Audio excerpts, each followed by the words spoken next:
اچھا تو رمضان کے اندر کیا ہے؟ آئے حضور سے پوچھتے ہیں۔ حضرت سیدنا ابو مسعود غفاری رضی اللہ تعالیٰ عنہ فرماتے ہیں کہ ایک دن رمضان کا چاند نظر آیا تو آقا حضور جان رحمت جانے جانا صلی اللہ تعالیٰ علیہ وآلہ وسلم کو میں نے فرماتے ہوئے سنا۔ حضور نے کیا فرمایا؟ حضور نے فرمایا کہ اگر میری امت کو، لوگوں کو یہ پتہ چل جائے کہ رمضان کے اندر کیا ہے تو یہ خواہش کریں گے کاش کہ سارا سال ہی رمضان ہو۔ جب حضور نے یہ فرمایا تو بنو خزاعہ کے ایک آدمی نے پوچھا، یا رسول اللہ صلی اللہ تعالی علیہ وآلہ وسلم، آپ ہمیں کچھ بتائیں نا، رمضان میں کیا ہے؟ تو حضور جان رحمت جانے جانا صلی اللہ تعالی علیہ وآلہ وسلم نے فرمایا کہ جنت کو پورا سال سجایا جاتا ہے۔ کس کے لیے؟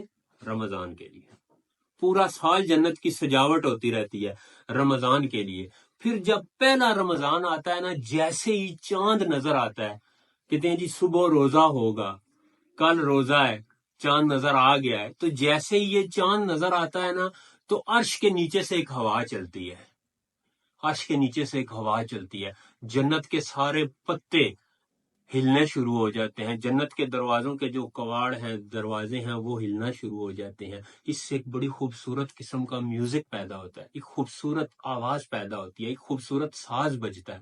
جب یہ ساز بجتا ہے، یہ حضور فرما رہے ہیں، حضور بتا رہے ہیں، جب یہ ساز بجتا ہے تو جو حوروں کی سردار حور ہے نا، وہ فوراً باہر آ جاتی ہے، لگتا ہے رمضان آ گیا ہے، وہ باہر آ جاتی ہے، وہ فوراً سے اپنے رب کے آگے التجا کرتی ہے، یا اللہ اس مہینے کے اندر میرے لیے کچھ شوہر عطا فرما، یا اللہ اس مہینے کے اندر مجھے ایسے شوہر ہمیں عطا فرما کہ جس سے ہماری آنکھیں ٹھنڈی ہوں اور ہم سے ان کی آنکھیں ٹھنڈی ہوں۔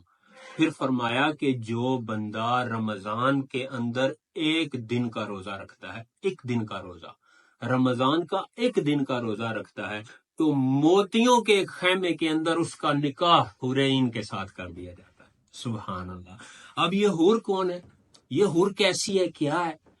تو اس کے بارے میں فرمایا کہ اس حور کے اوپر 70 حلے ہوتے ہیں، یعنی اس نے 70 قسم کے لباس پہنے ہوئے ہیں، ہر لباس کا رنگ دوسرے رنگ سے جدا ہے۔ سبحان اللہ۔ اور ہر لباس کی خوشبو ہوتی ہے، اور ہر خوشبو دوسری خوشبو سے جدا ہے۔ اب اس عورت کے لیے وہ جو حور ہے، اس کے آگے کام کرنے کے لیے 70,000 کنیزیں ہوتی ہیں، اور صرف کنیزیں ہی نہیں، اس کے ساتھ 70,000 غلمان یعنی غلام بھی ہوتے ہیں، اور ہر غلام 70,000 غلام ہیں، اور ہر غلام کے ہاتھ میں ایک سونے کا برتن ہے۔ سبحان اللہ۔ اور اس سونے کے برتن میں کیا ہے؟ اس سونے کے برتن میں اس کے لیے ایک خوشبودار رنگدار کھانا ہے، اور اس کھانے کے اب اس کھانے کا ذائقہ کیسا ہے؟ اس کھانے کا ذائقہ ایسا ہے کہ جو لقمہ وہ ایک بار کھائے گا، دوسرے لقمے کا ذائقہ اس ذائقے سے جدا ہوگا۔ سبحان اللہ۔ اور ان میں سے ہر عورت کے لیے سرخ یاقوت کے 70 تخت ہوں گے، اور ہر تخت پر 70 قالین بچھے ہوئے ہوں گے۔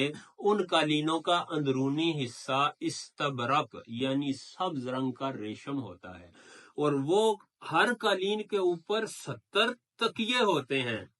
سبحان اللہ۔ ہر قالین پر 70 تکیے ہیں، اور ان کے شوہروں کو بھی اتنے ہی موتیوں سے مزین سرخ یاقوت کے تخت عطا کیے جاتے ہیں، اور ان کے شوہروں کو سرخ رنگ سونے کے 2 کنگن پہنائے جاتے ہیں۔ دنیا میں سونا نہیں نا مرد پہن سکتا، دنیا میں حرام ہے، جنت میں حلال ہو جائے گا۔ رب سونے کے کنگن پہنائے گا، کس کو؟ روزہ دار کو۔ اور یہ ساری فضیلت ایک روزے کی ہے۔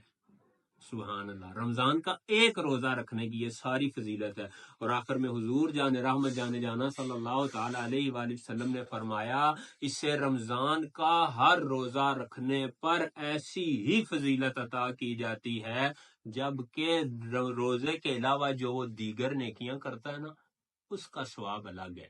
پیکیج آن ہے، رمضان کا مہینہ ہے، پیکیج آن ہے، اس وقت پیکیج 100% چل رہا ہے۔ آپ دیکھ لیں، آپ کے نفل کا ثواب فرض جتنا ہو گیا، فرض کا ثواب 70 فرضوں جتنا ہو گیا۔ آپ نے ایک بار الحمدللہ کہنا ہے، 70 بار لکھنے ہوگا، 70,000 بار نیکیاں بڑھ گئی ہیں۔ اس پیکیج کا فائدہ اٹھائیں، زیادہ سے زیادہ اپنے رب کو راضی کریں۔ کوئی شخص، کوئی بالغ آدمی رمضان کا روزہ نہ چھوڑے۔ خدا را رمضان کا روزہ نہ چھوڑیں، درود پاک کی کثرت کریں، اپنے دلوں کا قبلہ حضور جان رحمت جانے جانا صلی اللہ تعالی علیہ وآلہ وسلم کے روزہ اطہر کو بنا لیجئے، دلوں کا کنیکشن حضور کے ساتھ مضبوط کر لیجئے۔ صلو علی الحبیب صلی اللہ تعالی علیہ